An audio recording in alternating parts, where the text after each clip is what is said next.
Good morning friends. अभी हम start करेंगे NISM सीरीज 8 और इसका ये चैप्टर होगा इंट्रोडक्शन टू ऑप्शंस। ये चैप्टर का नेम है। इसमें हम ऑप्शन से रिलेटेड टॉपिक्स पढ़ेंगे। चलो स्टार्ट करते हैं। सबसे पहले हम देखते हैं लर्निंग ऑब्जेक्टिव क्या होने वाले हैं इस चैप्टर में। तो लर्निंग ऑब्जेक्टिव में हमारे सामने रहेगा ऑप्शन का कॉन्सेप्ट कैसे आया, उसका जो पे ऑफ होता है वो कैसे होता है, फ्यूचर्स और ऑप्शन में जो डिफरेंस है उसको देखेंगे। ऑप्शन प्राइसिंग जब करते हैं तो जो फंडामेंटल यूज होते हैं वो भी हम इसमें पढ़ेंगे और ऑप्शन ग्रीक्स के बारे में डिटेल में स्टडी करेंगे। चलो अभी स्टार्ट करते हैं। ये लर्निंग ऑब्जेक्टिव जितने भी हैं ये सभी हमें आगे स्लाइड्स में देखने को मिलेगा।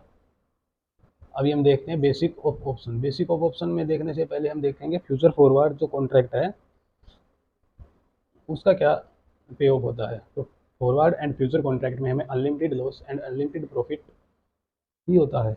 ओके, तो इसी चीज़ को रिप्लेस करने के लिए कि हमें अनलिमिटेड लॉस ना हो तो एक ऑप्शन को इंट्रोड्यूस किया गया। इसमें क्या होता है ऑप्शन में, चलो देखते हैं। अगर आप ऑप्शन को बाय करते हैं तो आपका जो रिस्क है, जो लॉस है, वो हो गया लिमिटेड। लिमिटेड कैसे? जितना आपने प्रीमियम पे किया है वो ही आपका लॉस में कन्वर्ट हो सकता है। अगर हम ऑप्शन सेल करते हैं तो क्या होगा, जो हमारा लॉस है वो रहेगा unlimited and profit limited. Profit limited कैसे रहेगा? ऑप्शन बायर ऑप्शन सेलर को प्रीमियम पे करता है, तो जो भी प्रीमियम इसको सेलर को मिला है that will be its profit and ये होता है लिमिटेड। ये एक बार ही बायर सेलर को पे करता है। तो इसलिए फ्यूचर्स एंड फॉरवर्ड्स के बाद हम देखेंगे कि हमने अपना लॉस भी लिमिटेड कर दिया ऑप्शन से। ओके, इसके लिए हमें ऑप्शंस की जरूरत पड़ी। अभी देखते हैं डेफिनेशन।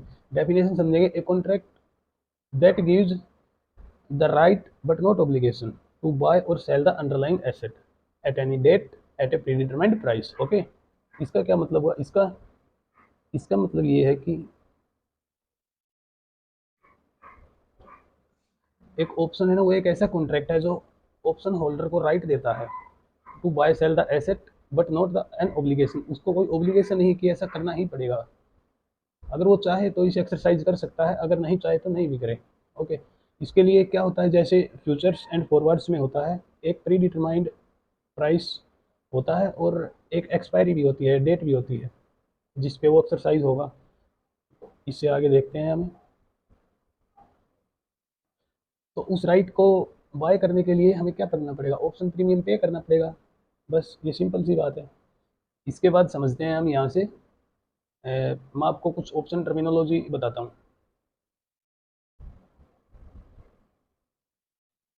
ऑप्शंस टर्मिनोलॉजी मतलब जो टर्म ऑप्शन से रिलेटेड होती हैं वो समझेंगे। इंस्ट्रूमेंट टाइप अलग अलग हो सकते हैं। जैसे ऑप्शन हो गया निफ्टी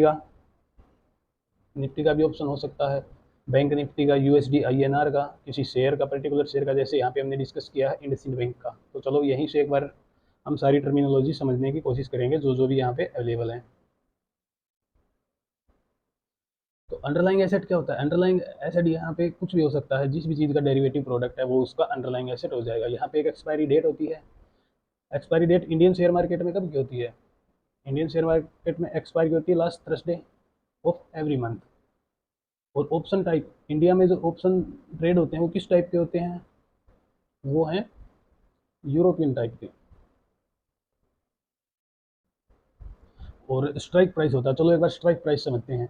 देखो, स्ट्राइक प्राइस का मतलब क्या होता है? जैसे अभी हम मान के चलते हैं कि ITC ट्रेड कर रहा है 450 पे, तो एक तो 450 का भी कॉल मिलेगा हमें और इसका पुट भी मिलेगा। इसके बाद जैसे कुछ पॉइंट छोड़ के 4 और 5 थोड़ा हम नीचे आते हैं, 5 पॉइंट नीचे आते हैं, तो इसके भी दो ऑप्शन मिलेंगे हमें, कॉल और पुट। ऐसे ही इसके ऊपर जाएंगे तो 455 के भी कॉल भी मिलेगा हमें और पुट भी मिलेगा। ये ऐसे जो ये प्राइस है ना, ये 450, ये 445, 455, ये सभी क्या है? ये स्ट्राइक प्राइसेज हैं। ये ऐसे ही गैप पे हमें मिलते रहते हैं रेगुलरली। एक सीरीज में हमें स्ट्राइक प्राइस मिलता है।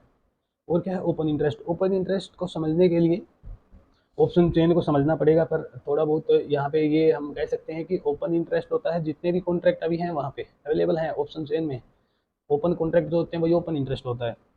उसके बाद अंडरलाइंग वैल्यू। अंडरलाइंग वैल्यू बोले तो जो भी मतलब इंडेक्स है या फिर कोई स्पेसिफिक स्क्रिप्ट है, स्पेसिफिक स्टॉक है, तो उसका जो अंडरलाइंग वैल्यू होगा वो ही इसमें लिखा जाएगा।